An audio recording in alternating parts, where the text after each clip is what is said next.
Okay. No apologies for what we're talking about today. The worldwide debate about the alleged bullying, of course, and racism, as you all know, continues on the front pages today, not only here, India, Australia, and also today in the New York Times. It's just extraordinary. Here to bring us right up to date after last night's escalation of events is Caitlin Moran. Hello, Caitlin. How are you? It's nice to have you with us. Lovely to be here. So, first things first, before we go any further, we saw in the news Shilpa talking to Big Brother in Durham. Let's take a full and comprehensive look at that. Shilpa, you mentioned you were not happy 2 days ago.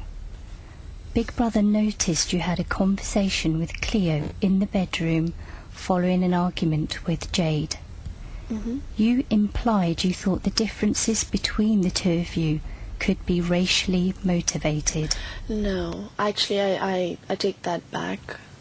I thought it was because everybody was having an argument with me, and I take that back. I don't think that is true. You know, people say things in a fit of anger, and I stand corrected. So I don't want people to think and feel that I felt that way, and I continue to feel that way. So even if I said it, I'd like you to please clarify and put this as a statement from my side, if you can, that I don't feel that there was any racial discrimination happening from Jade's end. I don't think that's true. That's it. I think there are a lot of insecurities from her end, but it's definitely not racial. So, yeah, that's the way I feel. Caitlin, this is obviously tricky subject matter. What do you make of it? Well, first of all, I just want to say, I don't want you to be Jackie and me to be Shilpa. My name is actually pronounced Caitlin. Oh, I'm so but you can sorry. refer to me as the Brummy throughout. You don't need to know my name. So That's fine. sorry. I've been shouted at Caitlin all day. So, Caitlin, I do apologise. That's okay. But watching that there, what really struck me is she doesn't watch Celebrity Big Brother, so she wouldn't know. Most of the stuff that's been going on has not been happening to her face. She's not seen the majority of the comments, particularly the most offensive ones. They've been happening in quiet kind of bedroom conversations away from her. So I'm sure once she's seen everything, she may well change her mind. I guess, Caitlin, there's two things here, isn't there? There's the bullying that has obviously taken place, or perceived bullying has obviously taken place, and the vitriol has been pushed towards her. And then the stuff that's kind of the nastiest stuff that people argue is racism that's gone behind her back. Yeah, yeah. And when they're doing it, it is a bit like watching monkeys grooming each other. I mean, clearly the people who are doing it, the girls. Well, one thing that does annoy me is generally people are referring to it as the girls and saying it's the coven and the witches, but Jack has been there for a lot of it, and he's said some of the nastiest things as well. Well, I think that's a really interesting point, because as horrible and as nasty and as vitriolic as Jade has been, as yet, I haven't heard anything overtly racist coming out of her mouth.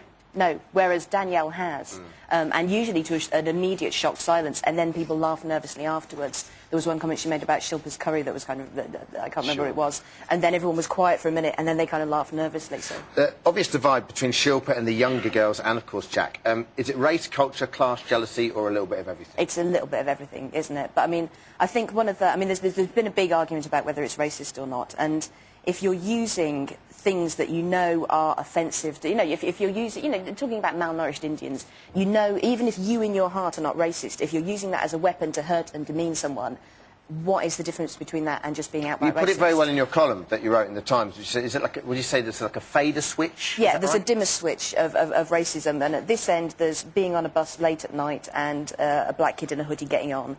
And then at the other end, there's calling your child Oswald Mosley Jr. Yes. Or Adolf. You know, and most people are somewhere along that continuum. And if you're put around other people in different situations, your amount of racism can go up or down. You know, in normal situations, they might not be racist at all, but feeling pressurised and insecure, it might bring it out. And also, if it is what a lot of people say is cultural ignorance, there's also how you react to that cultural ignorance. Is it, if you're apologetic about it, then really, it's okay, because everyone's ignorant of other cultures in the world, and no one can really help that. Well, it's the confidence in which they're saying these things. You know, it's being said. You know, it's being said as to boost their own confidence, and they're saying things. You know, they know this is ignorant stuff. They know they shouldn't be saying these kind of things. They know there's taboos around saying these kind of things, but they're still saying it with a kind of confidence of, you know, I'm still going to be able to get away with this because we're a group together. But it's interesting. Do you honestly think that they're in there not thinking, it's going to be hellish when I leave this place. Do you think that, because, you know, maybe Jade thinks she's fighting a class war rather than making a comment on race, do you know what I mean? But what everyone forgets is that Jade did this all the first time around. You know, she did exactly the same thing. You know, Jade was so hated the first time around. I mean, you know, she was on the cover of tabloids with kind of, you know, sort of like being called an ugly pig and the most hated woman in Britain. And she did exactly the same to Sophie, who was posh and middle class, and bullied her.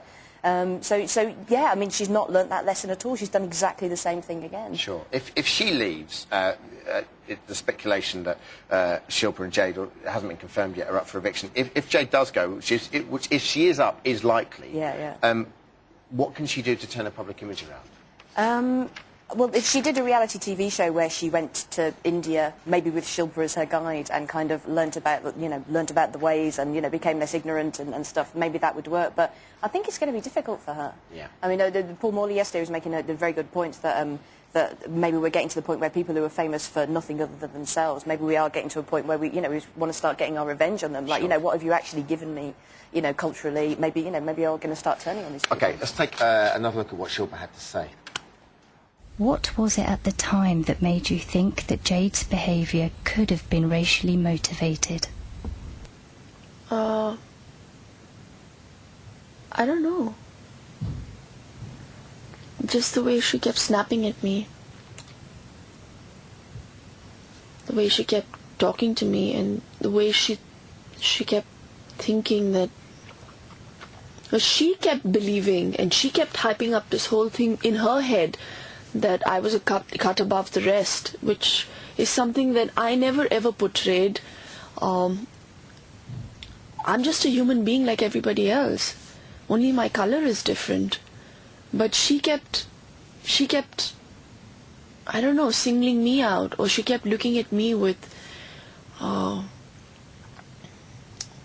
lot of doubt and a lot of mistrust.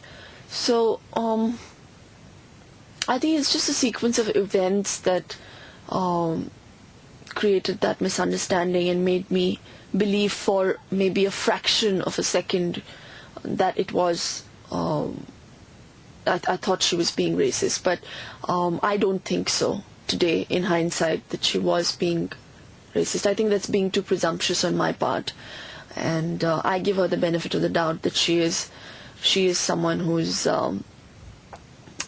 nice deep down within her heart, and I don't think she would do something that I don't know, that would be anything close to being racist. It's weird, you know. Another dignified answer, and it's all over the radio, it's all over the TV, it's all over the news. And I listened to 5 Live this morning. A caller made such a good point, and it's the irony here is that she's being ridiculed for actually what we would consider to be traditional British virtues, Yes. which is, you know, stiff upper lip, civility, Yeah, fair play. grace under pressure, Yeah, exactly, yeah. all these sort of things. Well, when is she going to crack? I mean, watching that again, like, when is she finally just going to bang her head against the wall and go, just how? Yeah, There's yeah. no two ways about it. She's just so... I mean, even when they had their final big hoedown, the most nasty thing that she could say to Jack was, to Jade was, you need etiquette lessons. Yeah, that's not street fighting, is it? You need etiquette lessons. Well, that's very reasonable. That's basically cancelling. That's not a low blow. Okay, brilliant.